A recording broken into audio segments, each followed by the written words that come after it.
ቅጠል ደግሞ እንደዚህ ጠንከር ያለውን ደግሞ እንደ ጎመን ቀቅለን እንበላለን ማለት ነው። እንደ ቅጠሉ እንደ ጎመን ይሰራል። ይሄ ደግሞ ፍሬውም ይበላል ማለት ነው። አዎ ፍሬውም ምንም የሚጣል ነገር የለውም።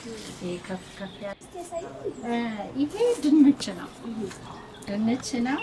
የጓሮ ማህበረሰብ ላይ አድሚናችን አንድ ጊዜ ነግሮን ነበር። እንደዚህ አፈር ትንሽ ተደርጎ ድንች ተዘርቶ ልክ መብቀል ሲጀምርና ማደግ ሲጀምር አፈር እየጨመርን ያው እስቲሙ ላይ እንትኑ ድንቹ ያፈራል ማለት ነው። እና እኔም በጣም በግብርና ነገር መመራመር ስለምወድ ኢሚዲየትሊ ለምን አልሞክረውም ብዬ እንደውም ድፍን አይደለም ድንች ቆራርጬ ነው የተከልኩት።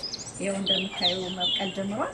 ትንሽ ከፍ ሲል አፈር አደርጋለሁ። ያ ከፍ ሲል ይሄ ማዳበሪያውን እየዘረጋው እስከሚሞላ ድረስ አደርጋለሁ።